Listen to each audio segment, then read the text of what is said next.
How's it going, guys? Welcome back to another video.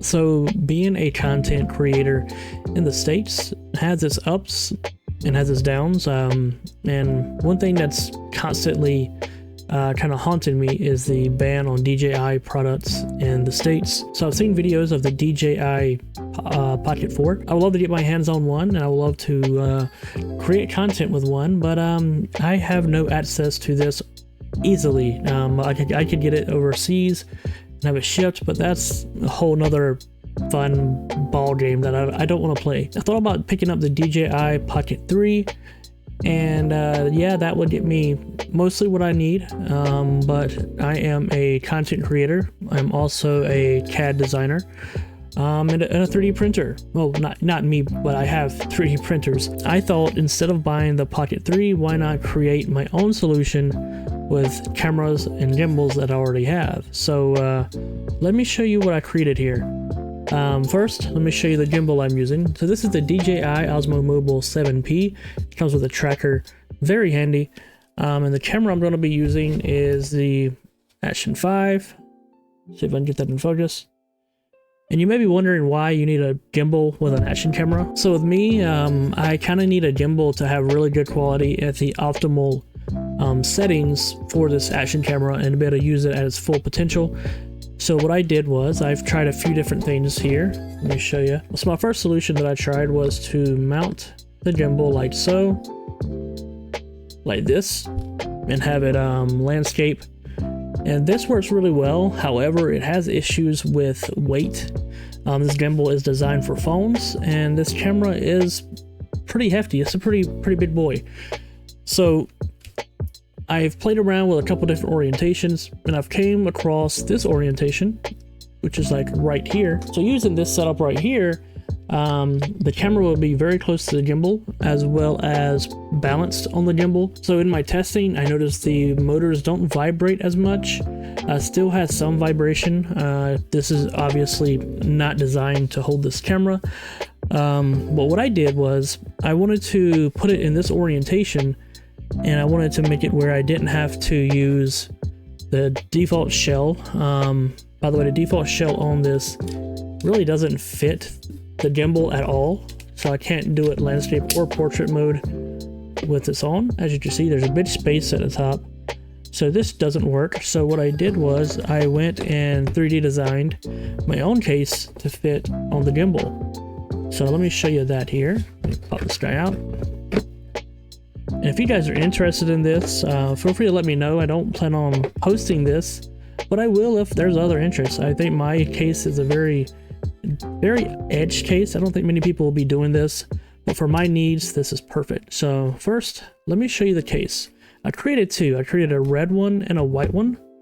Let's see here.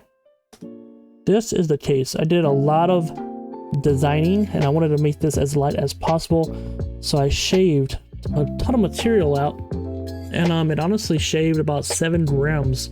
I had notches here in the bottom, as well as notches on this right here, so the gimbal can sit flat against this, and I can have the camera as flat as possible to this, because if you have the camera sticking out even a little bit, it'll throw off the balance and the weight, and the motors will vibrate pretty violently. So I created a red one and a white one here, and I kind of like the look of both of them, so I might use these interchangeably, but let me show you what it looks like with the camera. So the camera it's kind of like a really tight fit, so it just goes in like this and snaps in, and that guy, he's in there. It's like a snap fit. But this is it inside the red case that I created. So let me show you what it looks like on the gimbal itself. Alright, so let's do this. Alright, so I have it here. As you can see, it's a very tight fit. The slots line up perfect. And the back here also allows room for this to go across it. Now on the gimbal, let's snap this guy on. Okay, that's what it looks like so far. Now I'm going to turn it on by doing this. Alright, and there's a little bit of vibration when you first turn it on, but as you can see, it's holding pretty well. and it tracks really well, and it actually is very stable. I've done a lot of testing, and yeah, this is just a cool solution for a problem that I've kind of manufactured myself. So I could totally go with the DJI Pocket 3, but I've decided just to use this for the time being. This would give me perfect video. So this is the perfect use case for me. I'm very clumsy with my cameras, so if I drop this, it won't be that bad. And this action camera, of course, is an action camera, so I can pop it out of here and use it in any type of action scenario that I need to use it for. But I've had a lot of fun with this little camera here, and I plan on using it in many more different cases. And yeah, this is just my solution to the DJI Pocket 4 not being available in the US.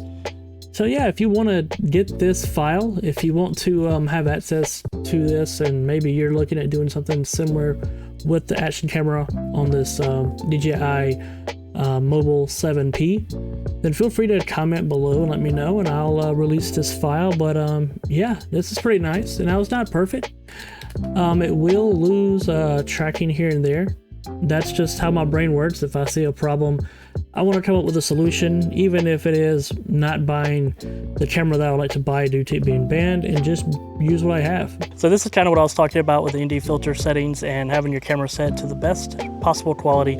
Right now this is set at 24 frames per second, 1/50, and as you can see, it's not filtering out the sun. And when you change your shutter speed, that kind of is what happens. So you have to use an ND filter, which is kind of like sunglasses for your camera. So I'm gonna throw that on now.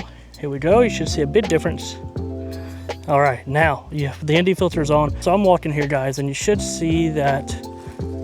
You should see there is quite a bit of vibration. You should see things aren't as stabilized as they should be. So what I'm going to do is I'm going to run here. Let's run. More like a jog, not really a run, but as you can see, things should be kind of bouncy and not look at the best quality. Let's run back. And my boys are running with me, and they're running much faster than I am. Didn't know that I'd be getting a ton of exercise making this video, but I did. And so you should be seeing a lot of vibrations. So let's throw you on the gimbal and do this same exercise, and we should see a pretty big difference. All right, guys, you're now on the gimbal. Theoretically, you shouldn't be seeing any type of vibration, especially not what you saw compared to a minute ago. So we're walking this way. I'm gonna switch hands, and I'm gonna do a little bit of running. So let's do that now. This is me running with the gimbal in hand. So make sure you're looking at the background and kind of do a comparison. I might do a side-by-side comparison of the two. Let's run back here. And my boys are again running as well. Jump over a hill, and they are beating me.